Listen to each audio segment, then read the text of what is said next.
Great apes are considered to be one of the tallest characters in the game. No shit. Even before this video and before me playing as them, I knew they weren't good. But they are really mid. Now I don't want it to be broken, but at least good enough to keep up with the normal sized characters, like increasing their speed, or maybe they can actually fly, so to kind of like keep up with the normal sized characters. So start off, I start with their combos, and they really do not have combos like the normal sized characters. They only have 4 button inputs, which is 1 button input, which means that you only have to press square, triangle, X and circle to make his combos. You don't have to do square, X, triangle, and whatever combos there's in Dragon Ball Z 2. And triangle, square, and X have a forward combo, but the circle one does not have one because it's just the grab. Triangle control stick up is one of the worst of all of them. So the triangle up, for some reason, the first and the second hit does not hit you. Only the last hit actually hits you, for some reason. And the X forward is one of the best ones. Don't just the great F forward hitting the enemy always. To be honest, it is one of the best attacks out of the Great Apes combos because it's just really good. It launches yourself to the enemy and you're dealing actually quite frankly good damage. Now the attack of the Great Apes are pretty basic as hell. All of the attacks are just the same and there's really no difference. Great Ape Beam is really weird, so it is the same thing with the combos. Control stick up is the ground beam, and the up version is control stick down, while the middle beam is just pressing, well, Great Ape Beam.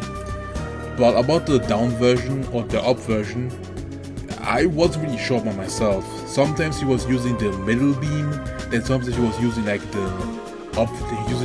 air beam. Sometimes he did, sometimes he did not. It was really weird to use. I'm not sure, but it's one of the most weirdest attack really.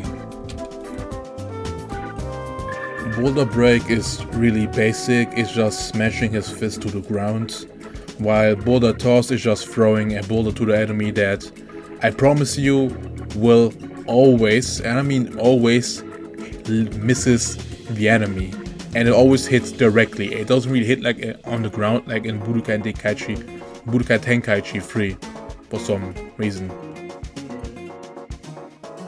Howl's fine to protect yourself from Ki Blast or to just annoy NPCs or annoy other players if you play somebody online. And the last one, which is the ultimate, it's Super Great Ape Beam.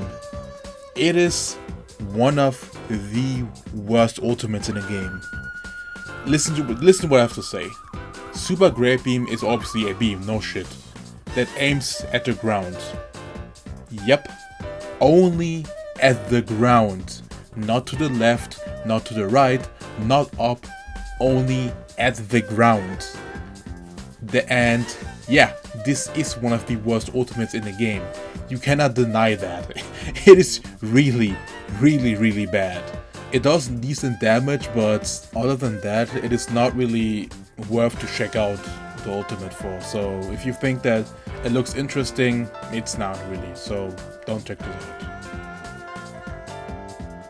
If we compare Budokai Tenkaichi 3, the Great Ape moveset were at least a little bit more unique, like Vegeta using Galigon as his ultimate, or this Great Ape Barrage attack, which looks much more better and more reliable than Great Ape Beam.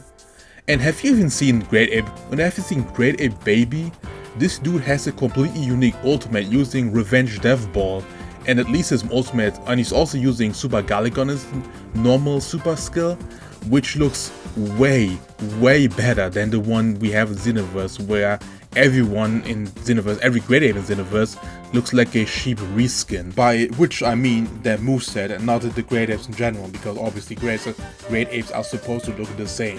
And stages. I know they're only supposed to be used in raids, export mission, and in some Piku quests, but Great Apes can fight in almost every stage. Now I've marked all of the stages where he can fight properly with a green dot. Yellow ones are the ones where he can fight sometimes, he can fight, but sometimes where there's a little bit no ground, he would fall indefinitely, he would fall down slowly. But yeah, the ones where there's red ones means he cannot really fight. He can fight, but it's really strange, because especially in stages where there's no ground, he will slowly fall. Like I said before, he will slowly fall, and he can somehow walk in midair if he use boulder tall, if he use boulder break somehow. Like using boulder break somehow makes him have like an other position, and he can just walk in midair. I don't know why, but that's the case.